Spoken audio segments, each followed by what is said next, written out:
No es un secreto que estamos en plena era de transformación digital, que el malware es as a service y que la ciberdelincuencia se ha convertido en uno de los negocios más rentables de los últimos tiempos.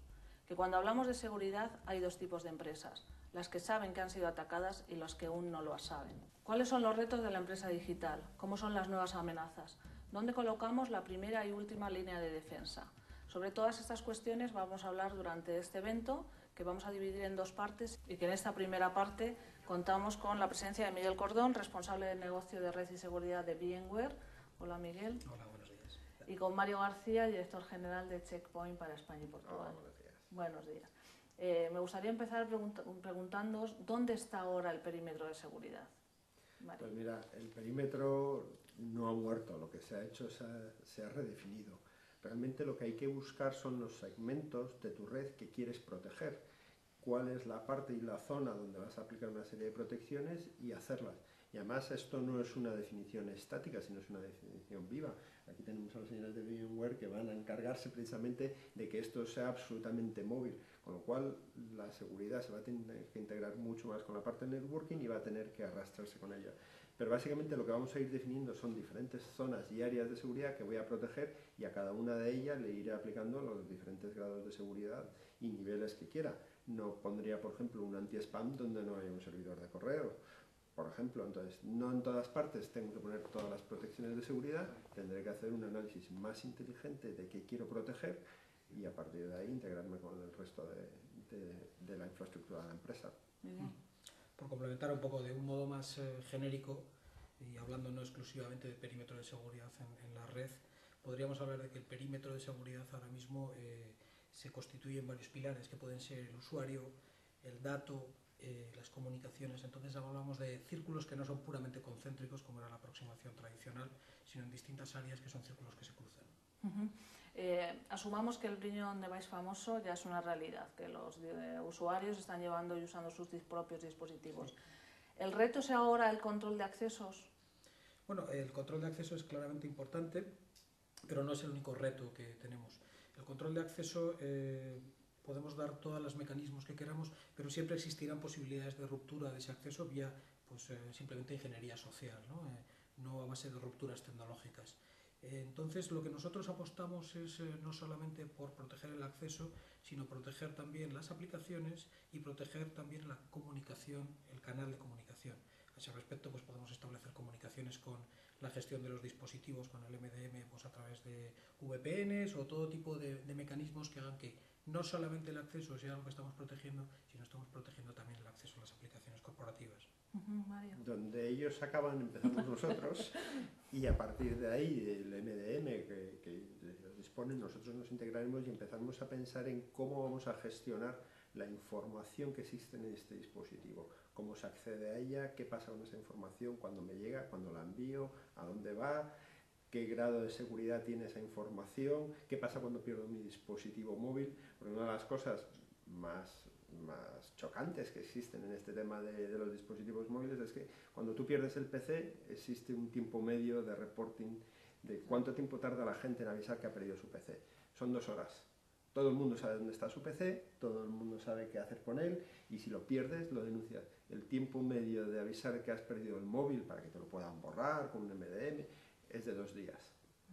Porque la gente tiene la esperanza de recuperar su móvil, se lo dejó en un taxi a ver si lo encuentra, se lo dejó en casa de su madre, se lo dejó en un bar, en un restaurante y todo el mundo tiene la esperanza de recuperar el móvil. Por lo tanto, ahí existe un tiempo de 2 horas hasta que pueden utilizar técnicas de gestión del dispositivo. Mientras tanto, ¿qué ha pasado con ese dispositivo? ¿Qué pasa con esa información? ¿Qué pasa si yo cojo mi móvil y se lo dejo a los niños en el coche para que jueguen y ellos tienen acceso a mi clave para entrar? Toda esa parte del Bring Your Own Device es la que hay que proteger, securizar, ver si las aplicaciones son maliciosas, si no lo son, qué pasa con el tráfico que entra, qué pasa con los documentos almacenados, no solo almacenados, sino en movimiento, los que yo recibo y los que envío. Esa es la parte donde en Check Point estamos trabajando para securizar. Claro, precisamente hablas de información, el dato se ha convertido en la nueva moneda de cambio. ¿Se protege adecuadamente el dato? ¿Cómo se protege un dato que tiene que estar permanentemente disponible en la empresa de hoy? Primero, el dato tiene que tener un control de acceso. ¿Quién tiene acceso al dato? sería la primera. La persona que tiene acceso al dato será la primera y será responsable de ello. Segundo, el dato tiene que estar cuando está en tu dispositivo almacenado de una forma segura. Si yo pierdo mi móvil, tiene que estar encriptado, tiene que estar en una zona que no sea de acceso y que nadie me lo pueda hacer. Pero este dato es vivo, va de mi dispositivo a otro dispositivo y a partir de ahí nosotros queremos empezar a proteger en sí mismo cada uno de los datos que tienes con un nivel de protección fácil de utilizar, empezando a encriptar en sí mismo los documentos. Y yo te voy a enviar una presentación de las cosas que hemos estado hablando, por ejemplo, del café, y es interesante y solo te lo voy a enviar a ti, te enviaré el documento que irá adecuadamente protegido y tú, con tu usuario, simplemente con tu correo, podrás entrar a ello, con lo cual la información dentro y cuando sale fuera yo la puedo preparar y encriptar y te lo puedo dar a ti, pero no necesariamente a él. Él no tendría acceso a ese dato y si tú se lo envías a él, él no lo podría ver. Tú sí lo puedes ver y yo podría además limitar que tú no puedas hacer un corta-pega de esos datos, que no lo puedas imprimir. En cualquier caso yo te lo estoy enviando, tú te lo puedes aprender de memoria, la seguridad tiene un nivel. Una vez que yo doy la información a alguien, puedo poner barreras para que no se distribuya fácilmente, pero no será de la misma manera. No será de la misma manera. Yo creo que los datos no están suficientemente protegidos, solamente es un hecho, solamente tenemos que ver el número de rupturas grandes en centros de procesos de datos que ha habido y que han saltado a la prensa en los últimos meses. Nosotros tenemos una aproximación que viene a querer decir, queremos proteger el dato independientemente de donde esté. Y el dato donde vive, el dato vive en el dispositivo, pero vive también en el CPD y vive en la nube. Entonces lo que nosotros proponemos es que la protección a ese dato sea coherente independientemente de donde esté. Ponemos siempre el ejemplo respecto a la nube, de que si tú tienes tu coche privado y lo aparcas en el garaje de tu casa, tú cierras las puertas. En el momento que ese dato, el coche, lo traspasas a una nube pública, debes seguir los mismos criterios de seguridad. No puedes dejar el coche en un parking público con las puertas abiertas, simplemente porque es público. Ese es un poco el camino que queremos seguir nosotros, que la protección del dato vaya con él, permanezca con él y sea independiente de donde reside. Has hablado precisamente de las brechas de seguridad, son constantes. Eso que nos has contado es la nueva aproximación que se realiza después de una brecha de seguridad. Bueno, ahora mismo una de las preocupaciones de las empresas con respecto a las brechas de seguridad no es solamente, que era la preocupación tradicional, de provocar que no se introduzcan, sino provocar que se minimicen los daños, ¿no? Entonces nuestra aproximación, también hablando un poco de la misma línea de lo que comentaba Mario, es segmentar la seguridad para que podamos hacer que las intrusiones no se propaguen y no generen un daño mucho mayor del que inicialmente hemos descubierto.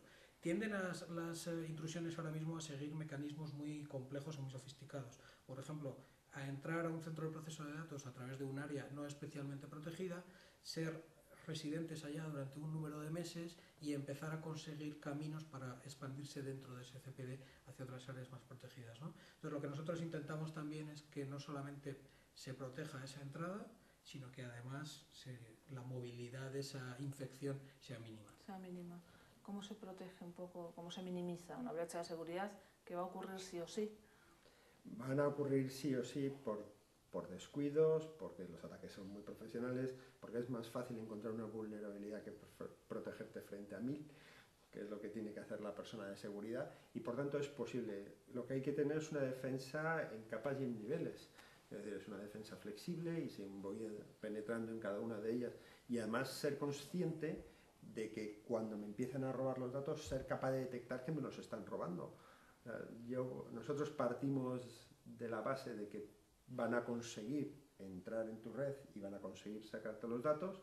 A partir de ahí lo que tienes que detectar es incluso la salida de estos datos, con lo cual hay que empezar a pensar en ello e incluso hacer un análisis completo de cómo fue el ataque. Nosotros lo llamamos eventos grises, porque hay cosas que te pueden estar pasando que no sabes si son una brecha de seguridad, pero el día que consiguen penetrar en tu PC, todos los eventos anteriores que no estaba claro que fueran, toman relevancia, cómo fue el análisis que te atacaron, vamos a reconstruir cómo te atacaron precisamente para minimizar esos daños, ver por dónde ha entrado, qué es lo que ha pasado y ser capaces de parar de la forma más eficaz este tipo de ataques. Mario, los ataques de denegación de servicio distribuido, los famosos DDoS, lejos de disminuir, están aumentando y además ahora están focalizándose mucho contra la capa de aplicaciones. En un mundo ahora donde todo es el software as a service y donde las aplicaciones y todo está en la nube, ¿qué impacto tiene este tipo de ataques, este crecimiento? Bueno, existen y van a existir. Es un ataque más bruto, o sea, en cualquier caso de fuerza bruta o lentos, que nosotros lo llamamos, donde van más a las aplicaciones y lo intentan bloquear de otra manera. En cualquier caso es un intento de dejarte fuera de servicio de una temporada, y lo que hay que tener es una estrategia, y no un producto, sino una estrategia de defensa frente a este tipo de ataques. Incluso nosotros proponemos un sistema basado en la nube, donde en un momento determinado, si te están atacando y hablando con tu operador, seamos capaces de redirigir tu tráfico, pasarlo por la nube, filtrarte y pararte ese ataque de denegación de servicio. Incluso disponemos de un servicio de especialistas que cuando te llaman y echan una mano, y sí te la voy a echar. Tengo una serie de especialistas que te van a ayudar a parar, minimizar y soportar de la mejor manera este tipo de ataques, con lo cual efectivamente no es un producto lo que te va a resolver, sino una estrategia de cómo voy a actuar durante todo el periodo de ataque, incluido que la mayoría de las veces que te van a atacar no es por sorpresa, porque la gente ese tipo de información se van anunciando y eres capaz de prever que ese ataque te va a suceder. Miguel. Sí, este tipo de ataques que son tan comunes, la verdad es que existe ahora mismo una aproximación por parte de muchas compañías, que es que a través de contratar servicios de un operador, servicios digamos de acceso limpio o clean pipes, creen que están perfectamente protegidos. Nuestra aproximación es que se debe proteger también internamente la compañía, proteger sus aplicaciones y por supuesto sus datos, independientemente de que estén en la nube igualmente. La gran pregunta es cómo protegernos en la nube. Bueno, el hecho de que la compañía tenga sus datos en la nube o no, como te decía anteriormente, no tiene que suponer una diferencia en el nivel de protección que tenga. Nuestra idea es, bueno, es un poco el lema de la compañía, ¿no? Es cualquier aplicación, cualquier dato, en cualquier dispositivo, en cualquier espacio. Si la información de la compañía está fluyendo continuamente entre sus aplicaciones on-premise y las aplicaciones que están en la nube, el nivel de protección tiene que ser similar. Eso no es sencillo, dado que las distintas nubes públicas tienen distintos sistemas de aproximación de protección. Lo que nosotros proponemos es una protección proveniente de la red, que además somos capaces de desplazar hacia la nube y se mueve con las aplicaciones, de tal manera que incluso en nuestra propia nube, por supuesto, tenemos esos mismos mecanismos de protección. La nube no tiene por qué implicar menor protección, sino que los automatismos que conlleva el hecho de que tu empresa esté funcionando en la nube, además eliminan el error humano y hacen que los datos estén más protegidos. Así debería ser. Mario. Al final la nube no es más que un sitio más donde vas a tener los datos, y por tanto tendrá que entrar dentro de la estrategia de defensa. Como comentábamos al principio, tendré que saber qué es lo que quiero hacer, tendré que tener una defensa estructurada en capas y tendré que saber dónde quiero poner la información y cómo voy a proteger el dato estático o en movimiento. Nosotros somos una empresa de seguridad israelí y lo llevan a rajatabla este tipo de cosas. Trabajamos en la nube, tenemos diferentes alternativas. No es inseguro, lo que hay que es hacerlo bien. Existen las herramientas y los servicios para poder hacerlo, y lo que tienes es que trabajar con la gente correcta para que te asesore y tener las soluciones para poder hacerlo. Pero no se puede trabajar en la nube perfectamente de una forma segura. Lo que tendrás que definir son los canales de autenticación, de comunicación, de encriptación de cada uno de los datos, hablar con cada uno de tus proveedores, saber qué información y qué tipo de servicio te está aportando y qué nivel de seguridad tiene. Esto no se trata de dejar cualquier cosa en cualquier sitio, habrá que ser un poquito más cuidadoso. Igualmente, cuando eres cuidadoso cuando tienes los datos en local, ¿por qué pierdes cuando te vas a la nube el mismo nivel de cuidado? No, hay que mantener el mismo nivel de cuidado en cada una de las fases. Hay gente que se pregunta si proteger el cloud es lo mismo que proteger los entornos virtualizados. ¿La aproximación es la misma? No necesariamente, porque un entorno virtualizado, y aquí es el experto, puede ser tuyo, y tú pondrás tu nivel de seguridad como tú quieras, mientras que un entorno de cloud, si no es tuyo y es una cloud pública, tendrás que amoldarte a cada uno de los servicios de esa cloud pública que te den. Sin embargo, toda la parte de acceso, encriptación del dato y otro tipo de herramientas sí siguen dependiendo de ti. Lo que habrá que ver es la parte que no va a depender de ti, cómo la vas a trabajar. Pero no es lo mismo un entorno virtualizado que la cloud. ¿Cómo se protege un entorno virtualizado, Miguel? Bueno, un entorno virtualizado independientemente de que esté, como decías, en la cloud o sea exclusivamente privado, per se es un entorno más seguro que un entorno no virtualizado. La virtualización nos permite, vía software y tanto de virtualización como del cómputo, como del almacenamiento, como de la red, nos permite provisionar, automatizar, replicar, hacer de manera automatizada procesos que de otra manera se harían de manera manual. Y esto nos permite planificar y que los procesos además ocurran de manera secuencial, automatizada y que respondan ante eventos. Y esto ya nos da una seguridad mucho mayor. Podemos no solamente evitar errores humanos, sino podemos responder de manera automática ante eventos que nos hemos planteado que pueden llegar a suceder. Por lo tanto, el entorno virtualizado es per se más seguro que un entorno no virtualizado. Si nos desplazamos a la nube, bueno, la nube sí que implica un nivel de virtualización por esta automatización y por lo tanto debemos seguir los mismos criterios que teníamos en la virtualización privada de la empresa. En sí es un entorno más seguro. Tendemos hacia un mundo definido por software, el data center definido por software, los firewalls definidos por software. ¿Cambia también la forma de proteger ese nuevo mundo? No es extremadamente diferente. En sí, digamos, el software te da las herramientas para hacerlo de una manera más ágil, más flexible, más automatizada, como comentaba anteriormente, pero en sí los mecanismos pueden ser los que teníamos tradicionalmente de protección de la aplicación, del dato, de la red. Lo que ocurre es que ahora podemos hacerlo de una manera más ágil y automatizada y más previsible. Y esto es lo que nos ofrece el data center definido por software, la agilidad. La agilidad tanto en la provisión de servicios como la agilidad en la seguridad. Podemos, por poner un ejemplo, vía virtualización de la red, podemos hacer que cuando se produzca un evento de seguridad, aislemos de manera automática una parte de la red y la convertamos en una red completamente diferente, de tal manera que no se pueda expandir esa intrusión hacia otras áreas. Esto era algo que no podíamos hacer más que de una manera manual cuando estábamos hablando de hardware. O sea, que está apoyando. Las redes definidas por software apoyan la seguridad. Claramente. También añaden un nivel de complejidad en cuanto a que la seguridad a partir de ahora deja de ser estática y tiene que acompañar las aplicaciones, porque en un entorno virtualizado yo hoy tengo la aplicación corriendo en este servidor y mañana la muevo en tiempo real a otro servidor más potente porque necesito más capacidad, y en ese momento la seguridad de acompañarte en todo momento y arrastrarse con las aplicaciones, con lo cual la seguridad tiene que hablar, ya siempre ha hablado con la red, pero ahora en las nuevas virtualizadas tiene que ser capaz de integrarse en este tipo de entornos y arrastrarla. Y además nosotros introducimos un concepto nuevo en la parte de seguridad. Hasta ahora la gente entiende la seguridad del tráfico, se llama norte-sur, el que entra y el que sale.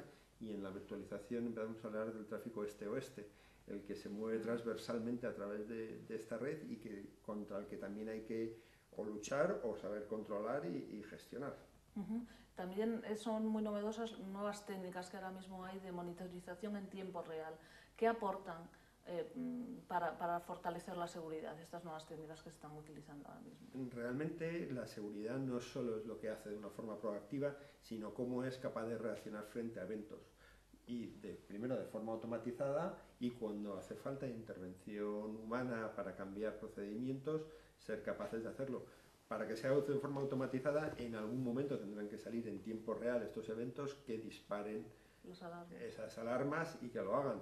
Y si hace falta intervención humana, te tienen que llegar este tipo de alarmas. Estamos cansados de ver ataques de estos más famosos que han existido, que cuando han ido a preguntarle al fabricante de seguridad, oye, ¿qué pasó? En este caso le dicen, no, si yo te avisé. Nadie hizo nada con el aviso que yo hice tú y yo, pero yo te avisé de que esto podía ser malo. No vale con avisar, hay que ser capaz de actuar de forma automática, como él decía, hay que ser capaz de prevenir y hay que ser capaz de informar y reportar para que alguien de forma humana sea capaz de ver de verdad qué es lo que está pasando. Con lo cual el tiempo real, el mundo se ha convertido en tiempo real en todo momento. Sí. Está claro que la monitorización, la monitorización es importante, pero se queda corta.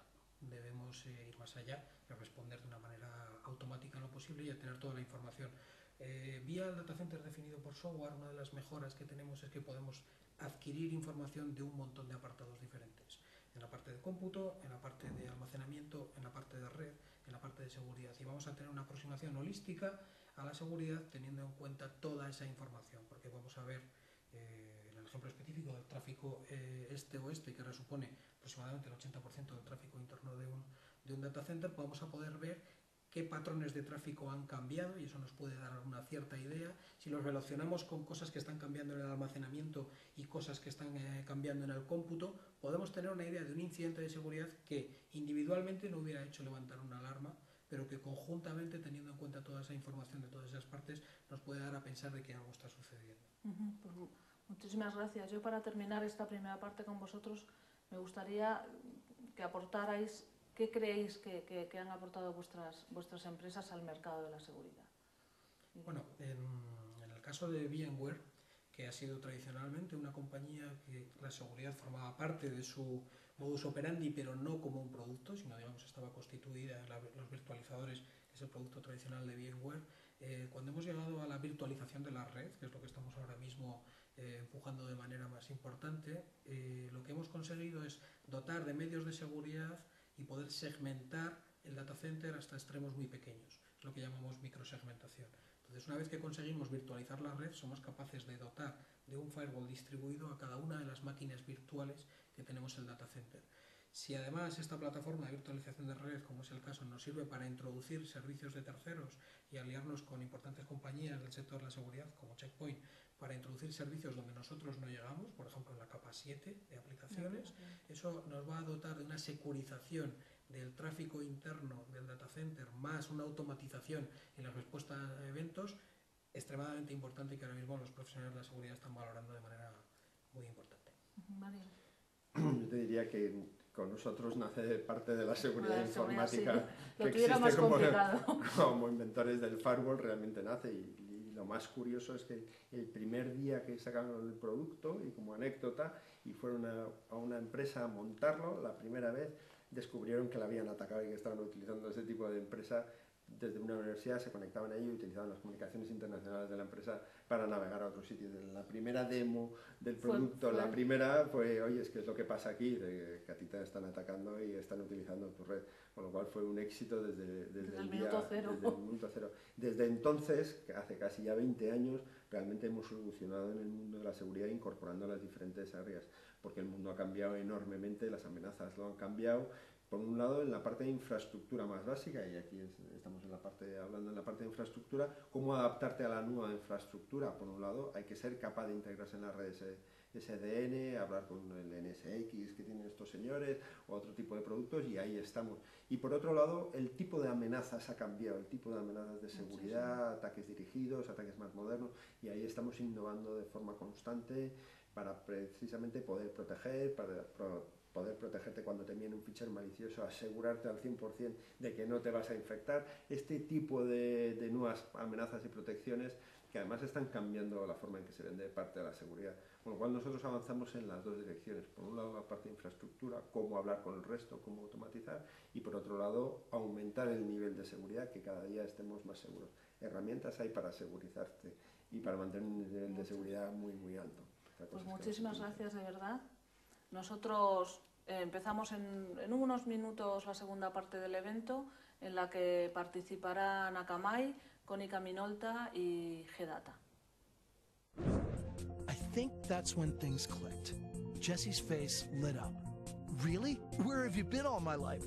Wow, I mean, you just saved us a pile of money in firewalls alone. So how fast can we get this deployed? I tell him, hey, it's software. How about this afternoon? You won't ever have to worry about remembering passwords or documents falling into the wrong hands. Checkpoint Capsule, one solution that ensures seamless security for all your mobile needs. Visit checkpoint.com for more information on how you can get started.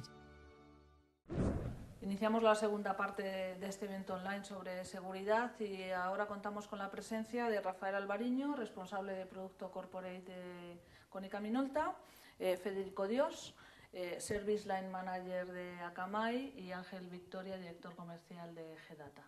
Muchísimas gracias a todos por venir. Y la primera pregunta, Rafael, es ¿dónde situamos ahora el perímetro de la seguridad? Bueno, Konica Minolta estamos siempre innovando en el mercado de seguridad, en el segmento de seguridad, y siempre tenemos muy en cuenta cuando desarrollamos una solución, bien sea de software, bien sea de hardware, lógicamente pensamos en la seguridad de todos los documentos que van a pasar por esas soluciones, que van a ser procesados. tenemos diferentes soluciones, soluciones basadas en hardware de seguridad. Siempre intentamos que sea un complemento, un conjunto de soluciones, como por ejemplo basadas en servidores UTM o incluso basadas en hotspots, ¿vale? Para que lógicamente, bueno, pues, cualquier ataque a los servidores, bueno, pues sea diversificado, ¿no? Federico. Bueno, el perímetro de la seguridad es complicado hoy en día. Ya no existe casi. No, realmente nosotros el enfoque que hemos adoptado en los últimos meses es, más allá de buscar un perímetro concreto, es el establecer soluciones que puedan hacer frente a cierto tipo de desafíos que hay. Bueno, Akamai, digamos, nuestro mundo es Internet, ¿vale? Es decir, nosotros nos dedicamos al mundo de Internet. Y en ese entorno, en ese ecosistema es muy complejo establecer cuál es el perímetro. El crecimiento del Internet de las cosas fue uno de los últimos desafíos, por llamarlo de alguna manera, con el que nos encontramos, porque realmente si antes intentabas fijar a lo mejor el perímetro en la infraestructura que era el data center, luego el endpoint, ¿no? Incluidos los móviles y tal, hoy en día nos encontramos con clientes que nos piden soluciones de seguridad para flotas de vehículos o para que a lo mejor pueden sufrir algún tipo de ataque y convertirse en una infraestructura de ataque sin que ellos lo sepan, ¿no? Entonces el perímetro hoy en día es complejo. Hoy hablamos más de cuáles son las amenazas, cuáles son los entornos de riesgo que encontramos, más que de un perímetro en concreto. Ángel, perímetro. El perímetro. Pues yo te diría que el perímetro está en el bolsillo de cada trabajador de una empresa, de cada persona que está navegando por Internet. Entonces, antes era muy fácil porque estaba muy localizado, donde tenías que proteger e incluso gestionar las distintas capas de seguridad que tenía que tener una empresa era fácil, porque incluso geográficamente estaba todo localizado o en unos servidores que también estaban localizados. Hoy en día esto ha cambiado completamente. El acceso de los distintos empleados a las plataformas de la empresa puede ser desde cualquier dispositivo, desde cualquier lugar, en cualquier momento. Entonces no hay perímetros. No hay perímetros. Federico, asumamos que el Bring Your Own Device ya es algo habitual. ¿El reto está ahora en el control de accesos? Bueno, el control de acceso es una parte crítica de la cadena, pero no solo el control de acceso por parte de los propios usuarios o de los propios empleados o el que realmente va a acceder a la aplicación, sino también el control de acceso de aquellos que no deberían de acceder, que es otro de los problemas graves. O sea, una de las problemáticas más habituales que nos encontramos en nuestros clientes, por lo menos, es que les cuesta mucho trabajo asegurar que el control de acceso se hace de manera apropiada a las personas que deben acceder y que pueden acceder a la información que tienen que acceder, pero es casi más complicado mantener fuera a aquellos que no deben acceder, ¿vale? Entonces, lo comentabas, Ángel, del perímetro en el bolsillo, es que hoy en día el uso ilegítimo de los dispositivos para realizar ataques de denegación de servicio, por ejemplo, es fundamentalmente el uso de teléfonos, el uso de pequeños dispositivos conectados a Internet, routers.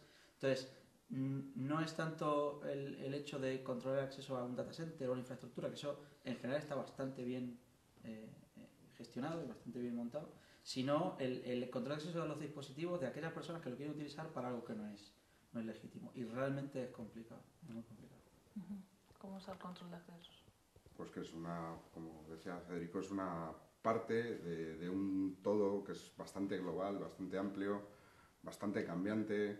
Entonces es difícil establecer como un punto importante o único el tema del control de accesos, porque si tú además consigues controlar que la persona que tiene derecho a accede, pero resulta que está introduciéndote un troyano o algún mal tipo de malware en la empresa, no solamente es el control de accesos, ¿no? O sea, autentificar, etcétera, no es lo único. Rafael. Es que el problema es, cuando hablamos de Bring Your Own Device, la pregunta que a mí siempre me surge es, ¿cómo se encuentra ese dispositivo que quiero conectar a la red de la compañía? ¿Está actualizado? ¿Está ruteado? Hoy en día, claro, yo en mi casa hago lo que yo quiero con el dispositivo. Por lo tanto, la empresa tiene que garantizar el perfecto funcionamiento de ese dispositivo, pues es muy complicado mantenerlo correcto, ¿no? Entonces, luego también otro aspecto a destacar es, la compañía tiene una infraestructura montada, esa infraestructura está montada para controlar también esos dispositivos. O sea, herramientas existen, nosotros tenemos herramientas que permiten controlar qué aplicaciones se pueden instalar en un teléfono o una tablet corporativa. Pero en un teléfono personal, una tablet personal, claro, le tendría que ceder esos derechos, por así decir, el empleado, ¿no?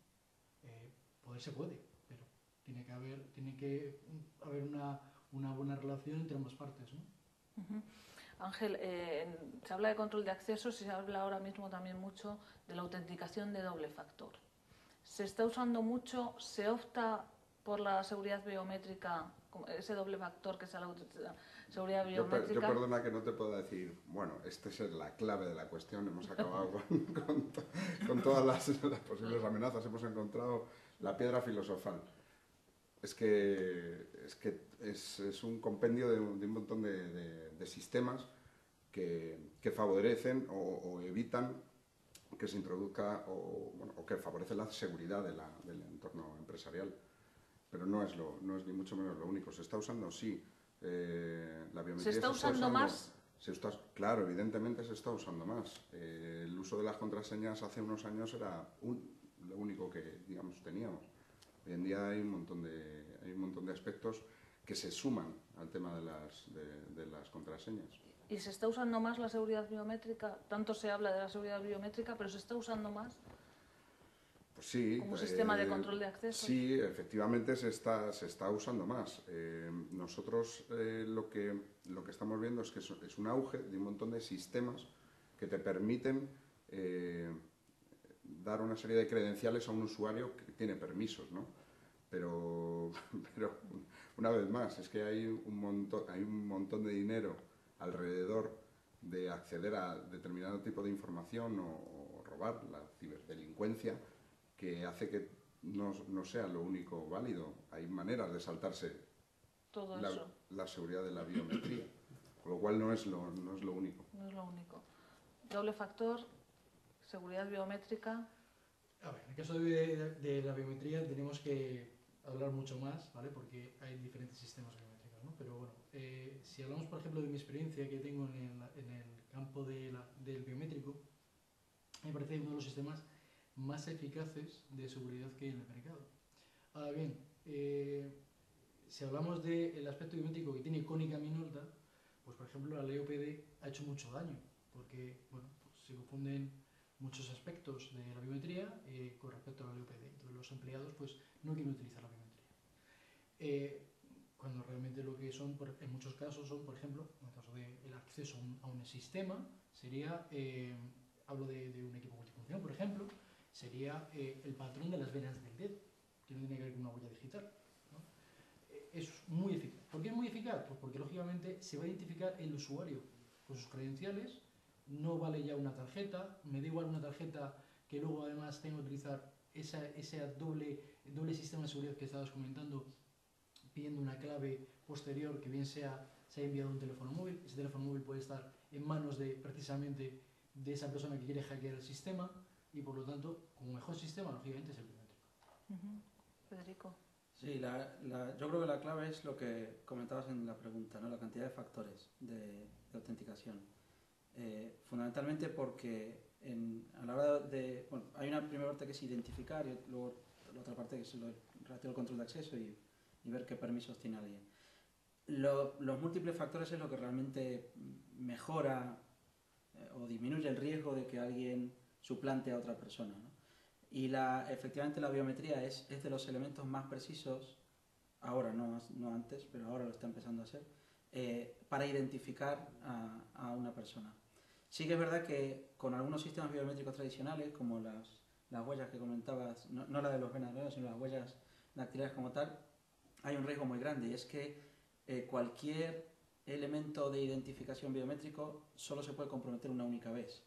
Si alguien lo compromete, ya no se puede seguir utilizando, porque no se puede cambiar. No hay más que una huella. Efectivamente, no se puede cambiar. Entonces, Los sistemas, lo que ocurría con sistemas anteriores, por ejemplo, a la hora de identificar las huellas, era que el nivel de falsos positivos era tan alto que había que reducir mucho el nivel de precisión.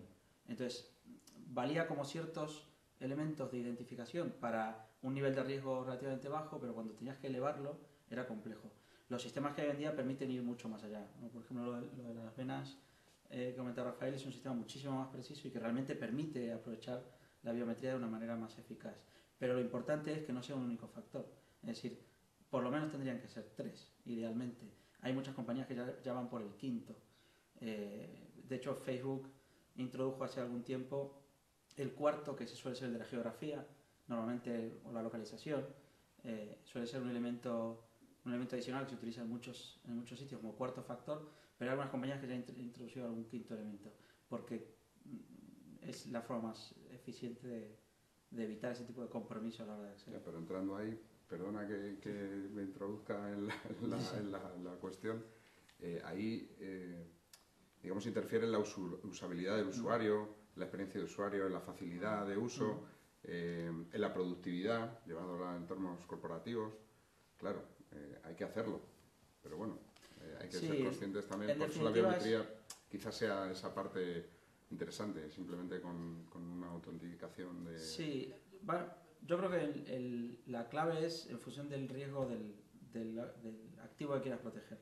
Claro. O sea, algunos se justificará perder usabilidad o introducir pasos que puedan ser molestos a la hora de... Sí, con información crítica, ¿no? Exacto. Y en otros casos, pues aprovechar sistemas a lo mejor menos complejos, ¿vale? Pero también en función del nivel de riesgo de... Lo que sí es cierto es que nosotros, por lo menos nuestros clientes, la gran mayoría están migrando a sistemas de por lo menos doble factor. Usuario y contraseña ya no es una forma única de ser. De todas formas, el biométrico es el gran desconocido. Todavía. Queda mucho recorrido. Queda mucho recorrido, pero eso que has dicho de usuario y contraseña, todo esto ha evolucionado porque las contraseñas somos incapaces de escoger una buena contraseña que no sea hackeable, Rafael. El problema es que ya tenemos demasiados códigos metidos de control en nuestra cabeza, ¿no? Que si códigos PIN, que si códigos PUC, que si contraseñas, que si contraseña para una cosa, contraseña para otra. Entonces es muy complicado, muy complicado, ¿no? Entonces efectivamente hay que mejorar. Y por eso de ahí que cómo no utilizar un sistema de autenticación que sea propio, que sea interno, que sea mío, ¿no? Por eso decía lo del biométrico, ¿no? El biométrico nos da muchas posibilidades. Pero claro, el biométrico no se puede adaptar a cualquier solución. O sea, yo no puedo plantear una solución de Facebook, por ejemplo, para que alguien se identifique con biométrico. No.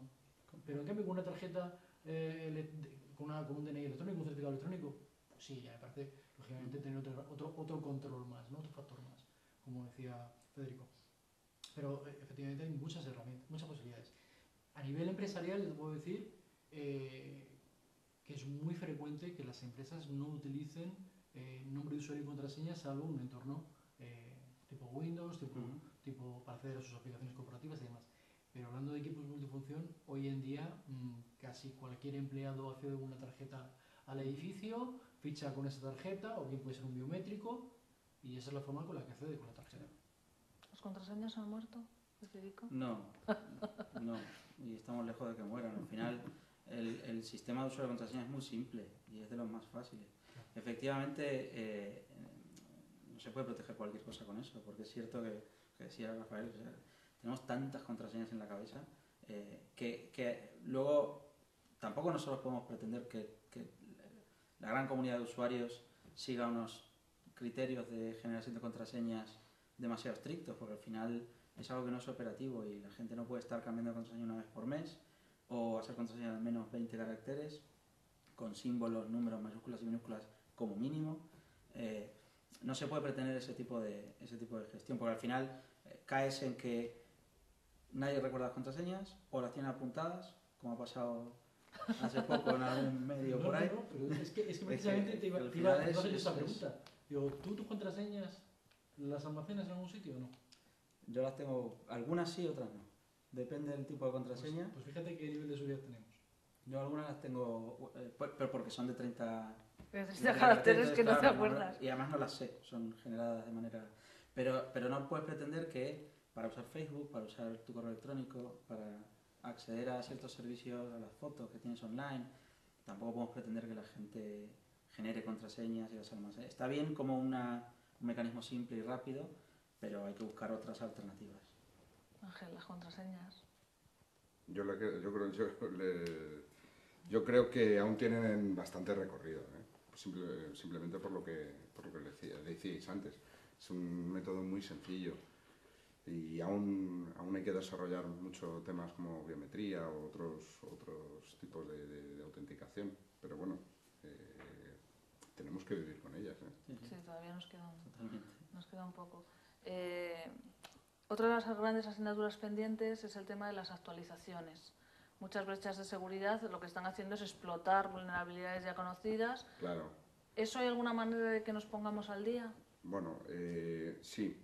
De hecho, al igual que los fabricantes de seguridad estamos tratando de quitar responsabilidad al usuario, es decir, tenemos que hacer que los usuarios en entornos domésticos naveguen o editen vídeo o lo que quieran, y en entornos empresariales trabajen y se dejen de mirar qué es lo que está haciendo, por ejemplo, el antivirus o todas las capas de seguridad que tiene su empresa.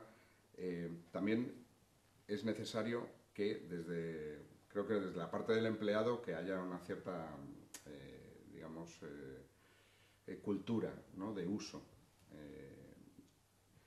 Y volviendo a lo anterior, desde Gedata lo que estamos haciendo es lo estamos consiguiendo, es decir, conseguimos que el usuario no tenga que estar pendiente de esas actualizaciones. Las brechas de seguridad, junto con el usuario, son las dos patas más importantes a la hora de proteger un entorno corporativo.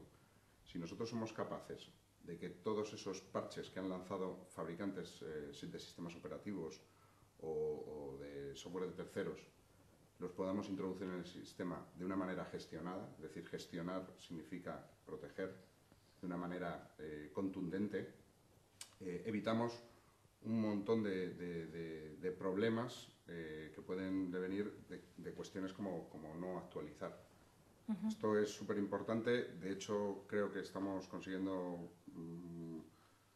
unas mejoras muy grandes en cuanto a este tipo de amenazas y bueno, estamos bastante satisfechos en ese sentido. ¿Las actualizaciones de seguridad son la asignatura pendiente de la empresa española? Correcto, así es. O sea, sí, por supuesto que sí. Lo que pasa es que, claro, hay que tener la infraestructura de IT necesaria como para que lógicamente se actualice solo y que sea transparente para el usuario. Así, lógicamente, el usuario es mucho más productivo.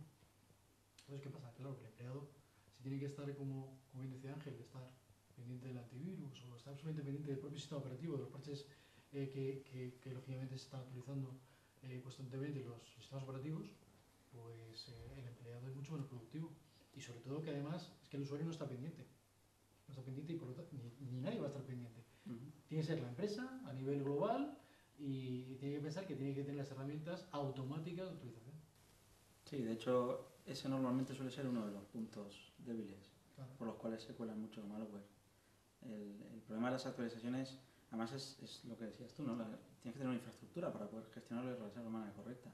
Que las grandes corporaciones en general pues invierten y tienen más o menos una cierta cultura de mantener las actualizaciones al día, que también es difícil, pero más o menos lo llevan. Ahora, no nos olvidemos que hay un parque brutal de compañías mucho más pequeñas que están conectadas a Internet y que son mucho más vulnerables a este tipo de cosas. A nosotros nos pasó hace poco un cliente muy grande que tiene unas medidas de seguridad estupendas, sufrió un ataque a través de uno de sus proveedores, porque el proveedor sí que era mucho más débil en el punto de gestión de actualizaciones, se coló un malware específico para la versión del sistema operativo que tenían, se explotó una vulnerabilidad y a través de eso llegaron a la otra compañía, que era el verdadero objetivo del ataque. Entonces, bueno, pues el Internet es muy grande, hay muchas compañías que están dando muchos servicios y las actualizaciones son un tema pendiente, pero vamos, por descontado. Por descontado. Desafortunadamente. Rafael, el dato se ha convertido ahora mismo en la nueva moneda de cambio. ¿Cómo se protegen los datos? ¿Se están protegiendo adecuadamente? Y un dato que tiene que estar siempre accesible y que no sabemos muchas veces ni dónde está, en ese gran cloud, ¿cómo puede protegerse?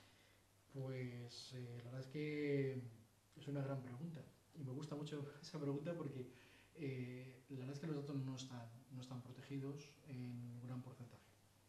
De hecho, solo nos preocupamos por ese dato o por esa protección cuando nos afecta al bolsillo. O sea, es una triste realidad. O sea, hasta que no nos afecta al bolsillo nos damos cuenta y claro, es que si pensamos que más de un 15% de los documentos que se manejan en cualquier empresa están casi perdidos, de media te hablo, un 15%. Están perdidos, que no saben dónde están. No es que no sepan dónde están, perdidos entre comillas. Es que alguien está haciendo un uso fraudulento de esa información. ¿Vale? Si nos vamos al mundo de cloud, lógicamente pues estamos hablando de lo mismo, pero es que dentro de la propia empresa también. Entonces, claro, si no tenemos herramientas eficaces para controlar qué pasa con ese documento, quién lo maneja, quién lo utiliza, dónde está, pues mal vamos. Y ahí nosotros tenemos unas cuantas herramientas que te permiten saber en todo momento, conocer la trazabilidad del documento. Desde quién lo ha enviado por correo electrónico, por ejemplo, ¿vale? A quién se lo ha enviado y dónde está ese documento. Y eso, claro, esas herramientas existen, pero muy pocas empresas están de momento utilizándolas. ¿Se protege adecuadamente el dato, Federico? Bueno, mira, en Internet, desafortunadamente, a pesar de que hay medios y tal, todavía no se protege de la manera más apropiada. Yo creo que hay dos problemas. Uno es que, para empezar, no hay una cultura de clasificación de la información, que es el primer paso para proteger los datos. Es que todo el mundo que tiene acceso a ellos sepa qué clasificación tiene. Si se puede compartir, no se puede compartir, quién lo puede ver, quién no puede ver. Y hay mucha documentación y mucha información que, bueno, que a veces te encuentras en la mesa de la gente. Claro, es un correo electrónico impreso encima de la mesa que a lo mejor no deberías estar leyendo, pero lo lees porque estás ahí. Entonces, el primer paso, que es el de establecer una cultura de clasificación de la información y que la gente entienda cuál es el valor de esa información, todavía digamos que nos queda mucho camino, lo que decía de afectar al bolsillo.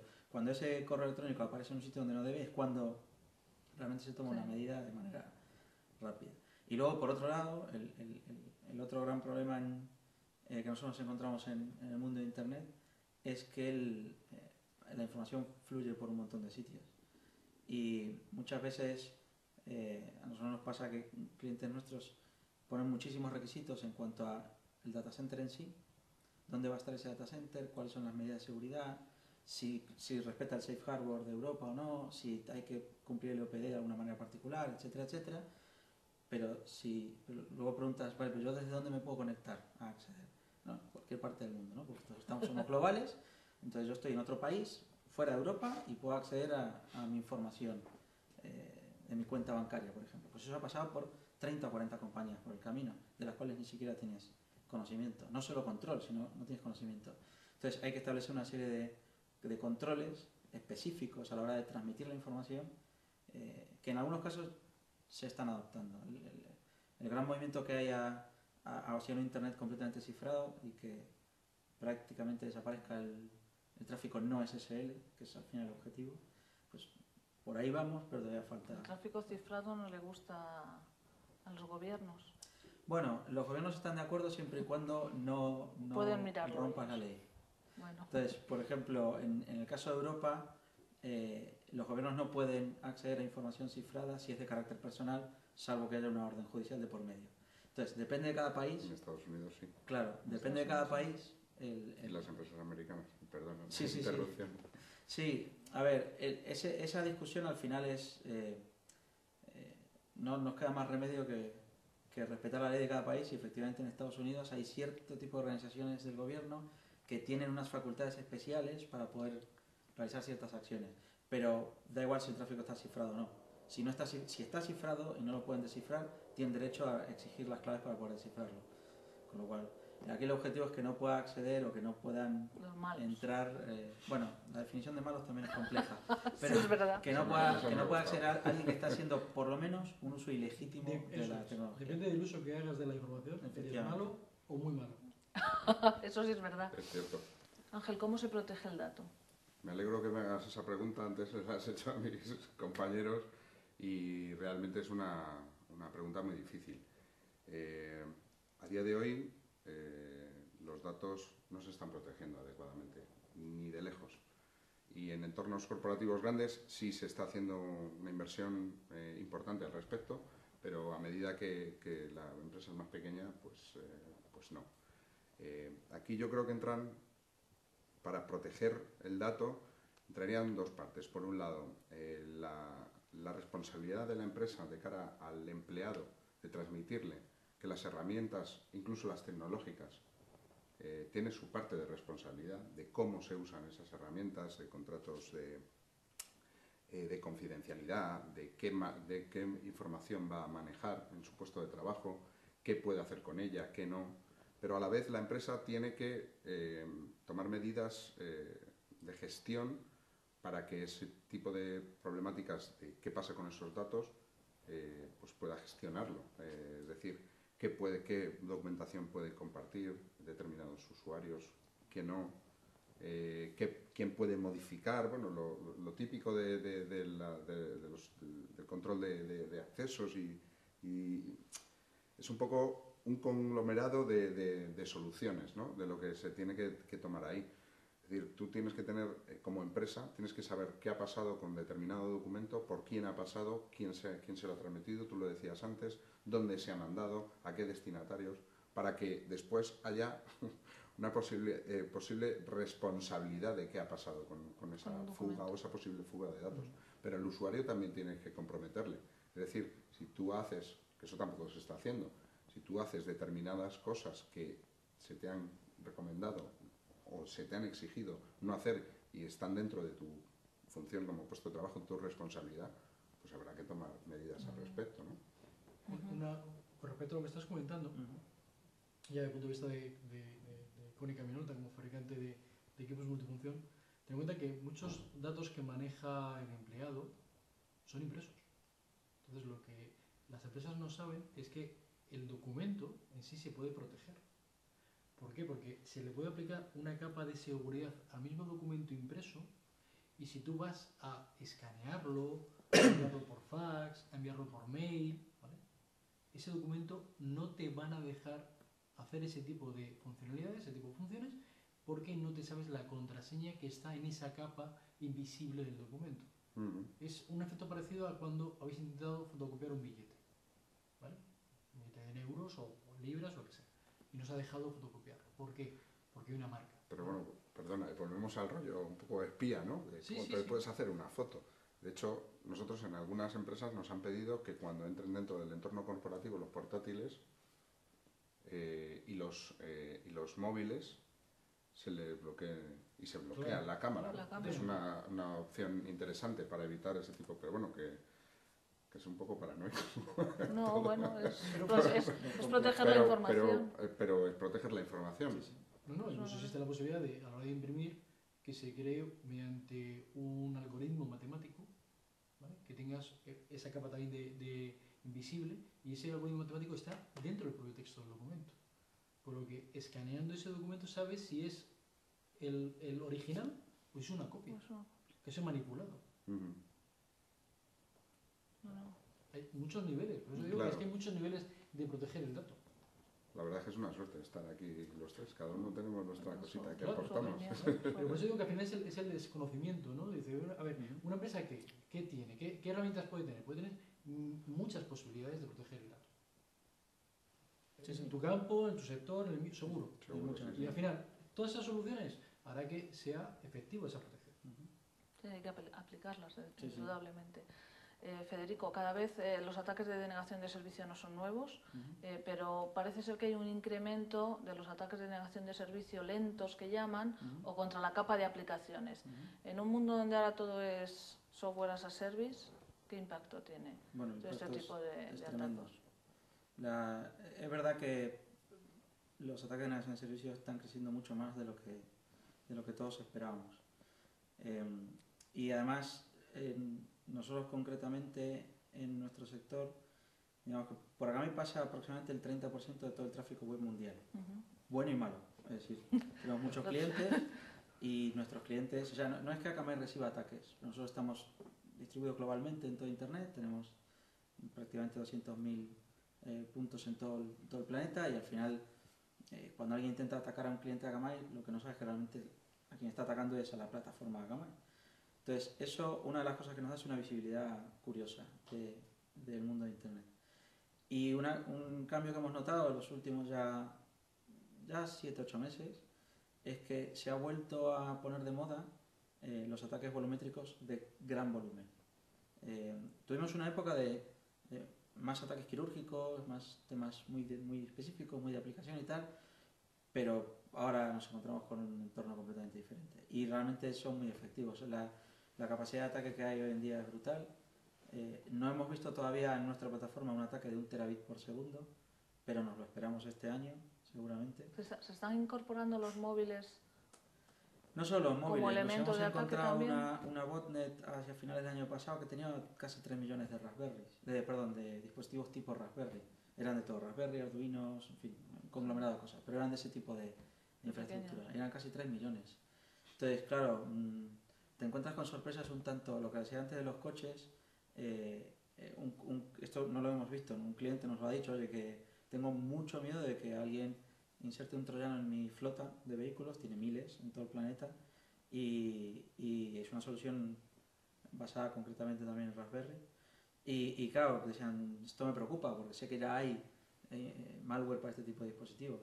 Entonces, se ha duplicado el volumen medio de los ataques, hemos pasado de 6 a 13 gigas, de 6 y pico a 13 gigabytes por segundo. Para que os hagáis una idea, con 100 megabytes por segundo ya dejas fuera de juego al 90 y pico % de los jugadores de Internet. Pues los hay de 13 de media gigabytes por segundo. Y cuando lleguemos en 2020 a 50.000 millones de dispositivos conectados, pues va a ser curioso. Va a ser curioso. Porque el problema es que eso al final es un campo de batalla muy atractivo para aquellos que desarrollan malware, porque realmente es una plataforma que no... Antes hubo una época de intentar atacar servidores porque tenían más capacidad, mejor conectividad, líneas más potentes y tal, pero luego al final te das cuenta que es mucho más rápido, mucho más operativo atacar este tipo de dispositivos, porque hay millones de ellos. Entonces, estamos en un momento delicado con los ataques volumétricos. Ataques de denegación de servicio contra la capa de aplicaciones. Pues mira, al final todo esto se basa en conseguir dinero. Todos los, digamos, los fabricantes de malware antes eran como divertidos, ¿no? Hace un montón de años eran los crackers y demás, y que jugaban o que te fastidiaban o te rompían el disco duro de alguna manera, ¿no? Te bloqueaban la información y era una puñeta, entre comillas. A día de hoy esto se ha convertido en una industria potentísima y todo este tipo de ataques realmente van dirigidos a conseguir dinero.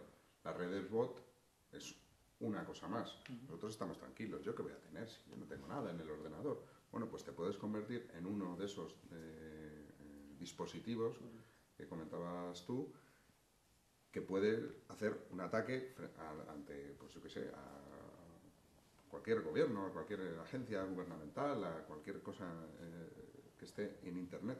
Con lo cual, estamos ante un panorama complicado. Un poquito complicado, sí.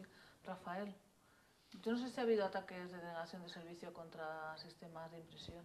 No se han dado, de momento no. De momento no ha existido, pero siempre te quedará esa duda, ¿no? Claro, es lo que tú decías, ¿no? Pues al final estamos atacando, como decías tú, Ángel, está atacando al negocio, ¿no? Yo puedo atacar al negocio de la competencia, yo lo podría hacer, bueno, lógicamente, bueno, pues no se hace, ¿no? O no se hace de forma consciente, ¿no? Puedo atacarlo de otra forma, ¿no? Pero sí, es cierto que de momento, gracias a Dios, nuestro sector está aparte, pero porque tampoco no tenemos mucha visibilidad todavía en Internet, que no somos como ellos que tienen, claro, como Federico, ¿sabes? Que que tienen tanto volumen, ¿no? Y por lo tanto yo creo que no somos un objetivo todavía. Pero por las impresoras pasa mucha información. Correcto. Sobre No, todo ahora es que atractivo. estamos digitalizando. Sí, pues Claro. es lo que pasa, que cada fabricante apuesta por... Es decir, el problema es que cuando hablamos de un dispositivo, hablamos de un PC, o hablamos de algo estándar. Entonces, en el caso de un equipo multifunción, cada fabricante lo fabrica al gusto de cada uno. Y quieras que no, yo por ejemplo, hay fabricantes que utilizan un sistema operativo tipo, lo diré, bueno, tipo Unix. Ujú. Hay otros que utilizan tipo Linux para equipo multifunción. Claro, Entonces- la estandarización de los sistemas hace que sean más fáciles de atacar y Efectivamente, en lo que tú efectivamente. te... Ahí está el tema, ahí está el problema, ¿no? Entonces es como hace años pues decían, no, Android de momento no, o Mac de momento no. Entonces, Llegará. hace que ya lo tienen, ya tienen problemas. Ujú. La gran pregunta, ¿se protege el cloud? ¿El cloud es seguro? No. ¿Cómo No. se puede proteger el cloud, Ángel? Es complicado, es complicado. Ahora, a día de hoy, nos enfrentamos a tal cantidad de amenazas que es complicado. Yo creo que una solución que apueste solo por el cloud, a día de hoy, yo no la veo absolutamente segura o acercándose a esa perfección en cuanto a seguridad. Yo creo que una solución híbrida que mezcle sistemas cloud, sistemas en local, hace que se acerque a esa perfección pretendida, ¿no?, en cuanto a seguridad. Ujú. Lo híbrido que llaman. Yo creo que la mejor solución es una solución que esté replicada, ¿no? Que tengas un mirroring de todo lo que tú tengas creado, que no tengas un único servidor, que tengas muchos servidores, ¿vale? Con todos los datos en mirroring. ¿Por qué? Porque si atacas a uno, tengas la posibilidad de levantar otro, ¿vale? Y por lo menos tengas un backup de la información, ¿no? Y el cloud, lógicamente, pues es seguro entre comillas, es seguro entre comillas, ¿vale? ¿Por qué es seguro entre comillas? Porque dependiendo de qué nivel tengas, un Facebook, un Twitter tiene un nivel diferente a una red social corporativa, por ejemplo, ¿vale? Entonces, claro, pues lógicamente los fabricantes de malware no van a atacar a esa red social corporativa, porque habitualmente lo que pretenden es hacerse ver en otro tipo de entornos. Eso depende. Federico. Bueno, efectivamente, dependiendo del tipo de solución que busques y del tipo de infraestructura que quieras montar, el cloud puede ser una opción o no. A día de hoy hay ciertas limitaciones de lo que puedes hacer o no puedes hacer en un entorno en la nube, ¿no? Sí que es verdad que cada vez hay más soluciones de seguridad para intentar dar un entorno fiable y un entorno estable para que se pueda aprovechar al máximo, pero sí que es cierto que es complejo. A ver, nuestro entorno natural es el cloud. De hecho, Akamai lo que vende es una plataforma en la nube, realmente. Nosotros no vendemos producto como tal. Entonces, pues sí, es un desafío que me vas a contar. O sea, es muy complicado estar totalmente protegidos y estar a un nivel razonable. Comentabais antes lo del problema de los entornos Unix o Linux y tal, que a lo mejor hay una vulnerabilidad que puede afectar o tal, y eso nadie está a salvo. Al final tú puedes establecer una serie de controles, pero sí que puedes encontrarte con la sorpresa de que sale un Heartbleed, por ejemplo, y arruina a medio planeta, porque todos aquellos que lo tengan, pues que utilicen ese tipo de tecnología, pues son vulnerables a ese tipo de ataques.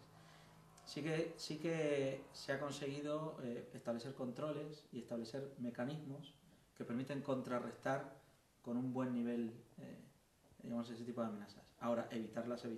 No, bueno, evitarlas ya sabemos No. que no son evitables.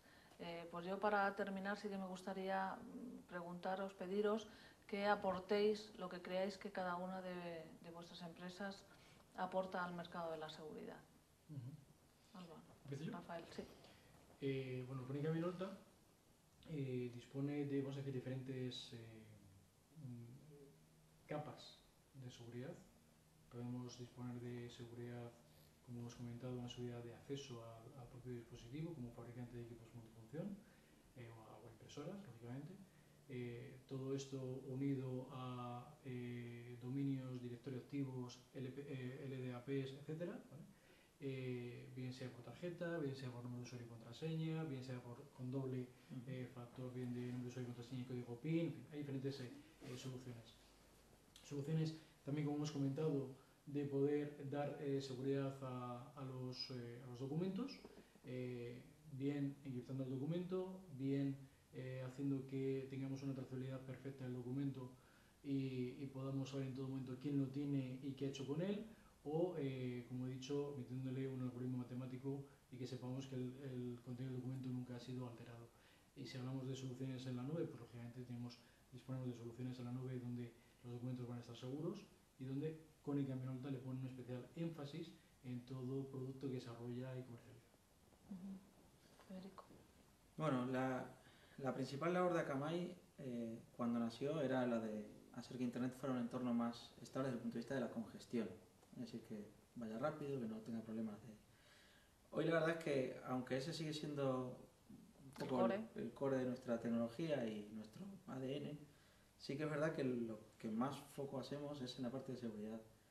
Porque no que nosotros queramos realmente empujar solo ese mercado, sino porque realmente todo el mercado lo que nos demanda a día de hoy es justamente dotar de seguridad un entorno a priori un poco inseguro, ¿no? Entonces, digamos que la labor fundamental de Akamai, desde el punto de vista de seguridad, es justamente dar una herramienta, entre otras cosas, que sea escalable, que sea rápida, que no penalice otro tipo de cuestiones y que permitan que Internet sea un entorno lo más seguro posible, para que se pueda utilizar independientemente luego del tipo de ataques o el tipo de amenazas que hay, ¿no? Entonces, digamos que el foco de Akamai en seguridad a día de hoy es garantizar la seguridad de las aplicaciones, garantizar la disponibilidad, evitando ataques de negación de servicio, y ayudar, que no reemplazar, pero ayudar a que los entornos, ya sean en cloud o en modo data center, pues sean lo más seguros posible, ¿no? Ángel. Pues mira, GData creó el primer antivirus comercial del mundo. Esto como aporte, que está muy bien, pero este año hacemos 30 años y después de 30 años, más allá de comentarte como hitos en temas de seguridad, yo lo que me iría es a quién le damos nosotros seguridad y qué es lo que recibimos por respuesta. Después de 30 años somos el fabricante de seguridad que tiene el ratio de renovación de sus soluciones más alto de todo el mercado mundial. Esto nos lo dice Microsoft porque, bueno, una de las plataformas más importantes es la de Microsoft, por supuesto, y ellos tienen esos datos. Entonces, un 88% de ratio de renovación, más allá que ir a todas las tecnologías que hemos podido poner en el mercado, es lo que nos hace seguir. Una buena tarjeta de visita. Después de 30 años es lo que nos hace seguir. Muy bien, pues muchas gracias a todos. Muchas gracias. Hasta aquí hemos llegado. Muchísimas gracias por su atención.